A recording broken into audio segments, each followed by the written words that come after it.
ಇದು ಕೂಡ ಅದೇ ಚಂದಮಾಮ 52 ಚಂದಮಾಮದ ಒಂದು ಸಣ್ಣ ಕತೆ.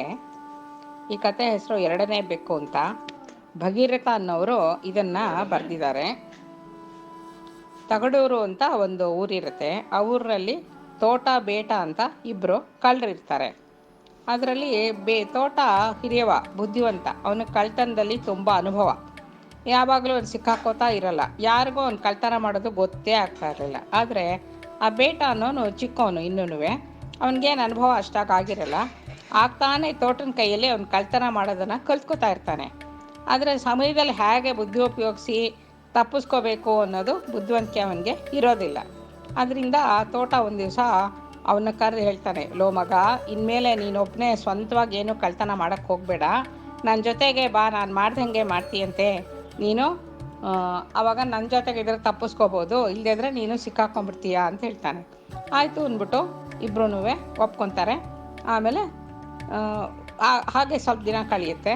ಒಂದಿನ ರಾತ್ರಿ ಇವರಿಬ್ಬರೂ ಸಾಹುಕಾರ ಮಂಚೇಗೌಡ ಅನ್ನೋ ಮನೆಗೆ ಕನ್ನ ಹಾಕಬೇಕು ಅಂದ್ಕೊಂಡು ಒಂದು ತಯಾರಿ ಮಾಡಿಕೊಂಡು ಹೊರಡ್ತಾರೆ. ಅವತ್ತೇನು ತುಂಬ ಕತ್ಲಾಗಿರುತ್ತೆ. ಎಲ್ಲ ಜನ ನಿದ್ದೆ ಮಾಡಿರ್ತಾರೆ. ತೋಟ ಕನ್ನ ಹಾಕ್ತಾನೆ, ಅದೇ ಗೋಡೆನಲ್ಲಿ ಕನ್ನ ಕೊರಿತಾನೆ. ಇಬ್ಬರು ನಿಧಾನವಾಗಿ ಒಳಗಡೆ ನುಗ್ತಾರೆ. ಕಣ್ಣು ಕಾಣಿಸೋದಿಲ್ವಲ್ಲ ಕತ್ಲೆ ಒಳಗೆ. ಆದರೂ ಹೇಗೋ ಹೋಗಿ ಅಲ್ಲಿ ಪೆಟ್ಟಿಗೆ ಬಾಗಿಲು ತೆಗೆದು ಹಣ, ಒಡವೆ, ವಸ್ತು ಏನೇನಿರುತ್ತೋ ಅದನ್ನೆಲ್ಲ ಗಂಟು ಕಟ್ಟಿ ರೆಡಿ ಮಾಡ್ಕೊತಾರೆ. ಕಳ್ತನ ಮಾಡಿ ತೊಗೊಂಡು ಹೋಗೋದಕ್ಕೆ ರೆಡಿ ಮಾಡ್ಕೊಳ್ತಾ ಇರ್ತಾರೆ. ಇನ್ನೇನು ಅದನ್ನು ಎತ್ಕೊಂಡು ಹೊಟ್ಟೋಗ್ಬೇಕು ಅಂತ ಅಂದ್ಕೊಳ್ಳುವಾಗ ತೋಟನ ಕಾಲು ಅಕಸ್ಮಾತಾಗಿ ಅಲ್ಲೊಂದು ಮರದ ಮಣೆ ಇಟ್ಟಿರ್ತಾರೆ. ಆ ಮಣೆ ತಗಲ್ಬಿಟ್ಟು ಆ ಮರದ ಮಣೆ ಬಿದ್ದು ಹೋಗುತ್ತೆ. ಅವಾಗ ಮಂಚದ ಮೇಲೆ ಗೌಡ ಮಲಗಿರ್ತಾನಲ್ಲ, ಅವನಿಗೆ ಅನುಮಾನ ಬಂದ್ಬಿಡುತ್ತೆ. ಅವನು ತಲೆ ತಿರುಗಿಸಿ ಎದ್ದು ನೋಡ್ಬಿಟ್ಟು ಯಾರದು ಅಂತ ಕೇಳ್ತಾನೆ. ಯಾರಾದರೂ ತಗಲ್ಸಿದ್ರೆ ಅವ್ರ ಹೆಸರು ಹೇಳ್ತಾರಲ್ವಾ ಅಂತ. ಆವಾಗ ತೋಟ ಏನು ಮಾಡ್ತಾನೆ, ತಕ್ಷಣ ಮಿಯಾ ಮಿಯಾ ಅಂತ 2 ಸರಿ ಕೂಗ್ಬಿಡ್ತಾನೆ.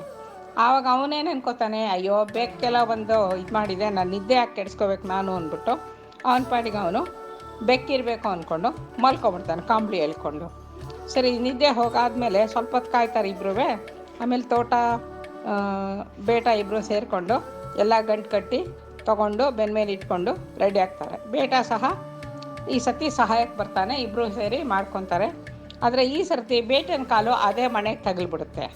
ತಿರ್ಗಾ ಅದೇ ಮನೆ ದಡಾರ್ ಅಂತ ಬಿದ್ದು ಹೋಗ್ಬಿಡುತ್ತೆ. ಬಿದ್ದೋದಾಗ ಗೌಡನಿಗೆ ಪುನಃ ಎಚ್ಚರಾಗಿ ಹೋಗುತ್ತೆ. ಈ ಸತಿ ಗೌಡಂಗೆ ಅನುಮಾನ ಬಂದಿರ್ತಲ್ಲ, ಸ್ವಲ್ಪ ಚೆನ್ನಾಗೇ ಹೇಳ್ತಾನೆ. ಅವಾಗ ಬೇಟ ಗಾಬರಿಯಾಗಿ ಅವ್ನು ಹೇಳಿರ್ತಾನಲ್ಲ, ನಾನು ಹೇಳ್ದಂಗೆ ಮಾಡು, ನಾನು ನೋಡು ಅಂತ. ಅದಕ್ಕೆ ಈ ಬೇಟ ಏನು ಮಾಡ್ತಾನೆ, ಗಾಬರಿ ಆಗ್ಬಿಟ್ಟು ಗೌಡ ಯಾರದು ಅಂತ ದಬಾಯಿಸ್ತಾನೆ. ಆವಾಗ ಬೇಟ ಗಾಬರಿಯಿಂದ ಎರಡನೇ ಬೇಕು ಅಂತ ಉತ್ತರ ಕೊಟ್ಬಿಡ್ತಾನೆ. ಇಲ್ಲಿ ಬೇಕಂದ್ರೆ ಮ್ಯಾಮ ಅನ್ನುತ್ತೆ, ಎರಡನೇ ಬೇಕು ಅನ್ನೋಕ್ಕಾಗತ್ತಲ್ಲ, ಆಗಲ್ಲ. ಎಲ್ರಿಗೂ ಗೊತ್ತಾಗ್ಬಿಡ್ತೇವೆ ಅವ್ರು ಕಳ್ತನ ಮಾಡ್ತಾರೆ ಅಂತ. ಸರಿ, ಇನ್ನೇನು ಗೌಡನ ಮನೆಯವರೆಲ್ಲ ಬಂದು ಇಬ್ಬರನ್ನು ಹಿಡ್ಕೊಂಡು ಪೊಲೀಸರಿಗೆ ಕೊಡ್ತಾರೆ.